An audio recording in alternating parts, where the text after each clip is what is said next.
मराठा समाजाला ओबीसी मधून आरक्षण देण्याची मागणी करणाऱ्या जरांगे पाटील यांच्या अडचणीत आणखी वाढ होण्याची शक्यता आहे। कारण जरांगे यांच्यावर आणखी एक गुन्हा दाखल झालाय। विना परवाना रॅली काढून जेसीबीनं फूल उधळल्या प्रकरणी बीडमध्ये जरांगे पाटील आणि रॅली आयोजकावर गुन्हा दाखल झालाय। विशेष म्हणजे मागील 10 दिवसात जरांगे पाटील यांच्यावर हा तिसरा गुन्हा दाखल झाला असून आतापर्यंत त्यांच्यावर 5 गुन्हे दाखल झाले।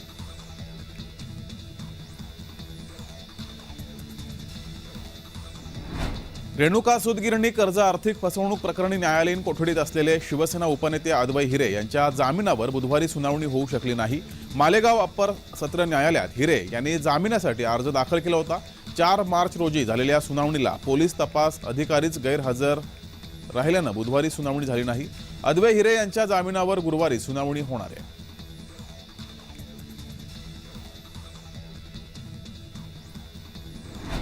राहुल गांधी यांची भारत जोडो न्याय यात्रा 12 मार्च रोजी धुळे जिल्ह्यात पोहोचणार आहे। 12 मार्च रोजी दोंडाईचा या ठिकाणी यात्रेचा मुक्काम असेल तर 13 मार्च रोजी सकाळी 11 वाजता ही यात्रा धुळे शहरात पोहोचेल।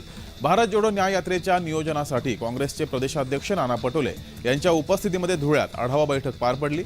नियोजनाबाबत नाना पटोले यांनी कार्यकर्त्यांना सूचना केल्या।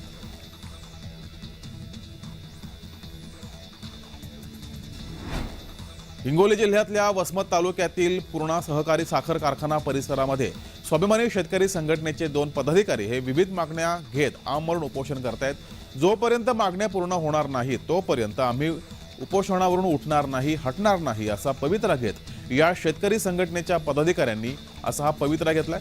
यांच्या मागण्या कधी पूर्ण होणार हे पाहणं गरजेचं आहे।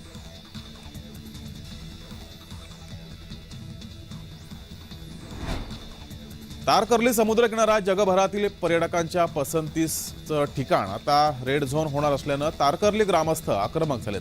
तारकर्ली ग्रामस्थांनी ओरोस जिल्हाधिकारी कार्यालयाबाहेर आंदोलन सुरू केलंय।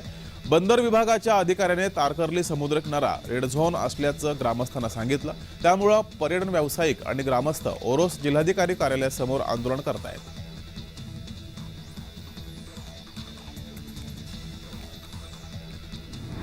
नवीन राष्ट्रीय धोरणाच्या शैक्षणिक धोरणाच्या अंमलबजावणीसाठी तयार राहण्याचं आवाहन संत गाडगेबाबा अमरावती विद्यापीठाचे कुलगुरू बारहाते यांनी केलंय। बुलढाणा जिल्ह्यातील खामगाव येथे गोसे महाविद्यालयात आयोजित वाणिज्य आणि व्यवस्थापन विभागात नवीन शैक्षणिक धोरणाची अंमलबजावणी विषयाच्या कार्यशाळेत कुलगुरू बोलत होते। या कार्यशाळेत विद्यापीठ स्तरीय वाणिज्य आणि व्यवस्थापन विभागाचे प्राध्यापक उपस्थित होते।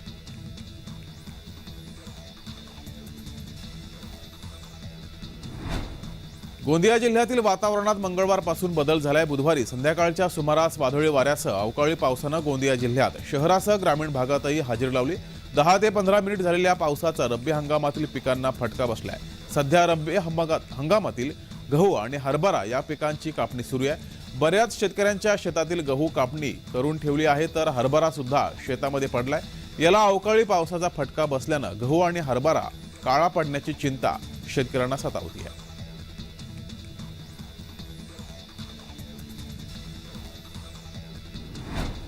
हिंगोलीच्या वसमत शहरात मोबाईल फोन विक्री आणि दुरुस्तीच्या 2 दुकानांना आग लागली। शहरातील डॉक्टर बाबासाहेब आंबेडकर व्यापारी संकुलातील या 2 दुकानांना अचानक आग लागली। या आगीमध्ये दोन्ही दुकानातील साहित्य जळून खाक झाले। त्यामुळे दुकान चालकांचं मोठं नुकसान झालंय।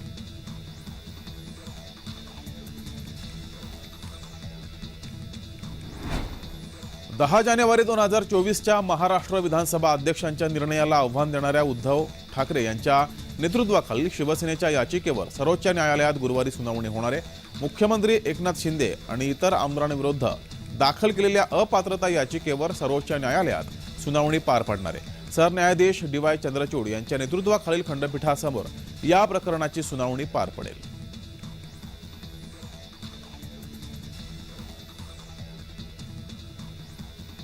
पुण्यामध्ये गुंडांकडून पुन्हा राडा घातला गेलाय।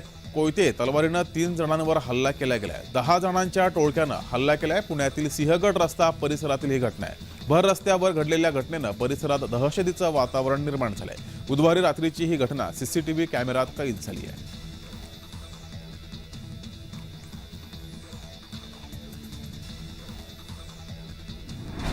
मनसे अध्यक्ष राज ठाकरे गुरुवारपासून 3 दिवसीय नाशिक दौऱ्यावरती आहेत। मनसेचा 18वा वर्धापन दिन यावर्षी नाशिकमध्ये होणार आहे। याच कार्यक्रमासाठी राज ठाकरे 3 दिवस नाशिक दौऱ्यावरती येणार आहेत। शुक्रवारी राज ठाकरे सहकुटुंब काळाराम मंदिरात जाऊन आरती करतील, तर 9 तारखेला मनसेच्या वर्धापन दिन दिवशी राज ठाकरे आलेल्या सर्व मनसे नेते आणि पदाधिकाऱ्यांना मार्गदर्शन करणार आहेत.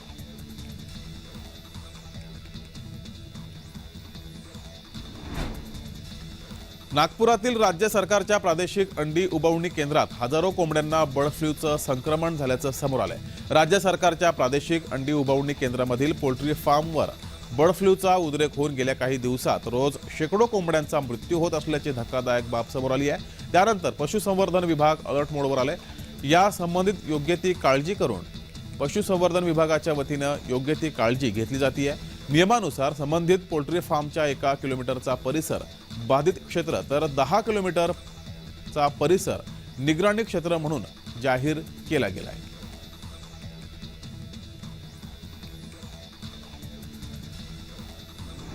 जालना मुंबई जनशताब्दी रेल्वे हिंगोलीहून सोडण्याची हिंगोलीवासियांची अनेक दिवसांपासूनची मागणी अखेर पूर्ण झाली आहे. येत्या 7 मार्चपासून जनशताब्दी एक्सप्रेस हिंगोली ते मुंबई अशी धावणार आहे. या रेल्वेला मान्यवरांच्या उपस्थितीमध्ये हिरवा कंदील दाखवला गेलाय.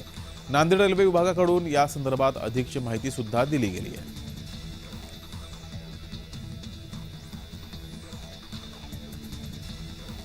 सांगली कृषी उत्पन्न बाजार समितीत हळदीला क्विंटलला 41,101 रुपयांचा दर मिळालाय. सांगलीतील हळद बाजाराच्या इतिहासात हा सर्वोच्च दर आहे.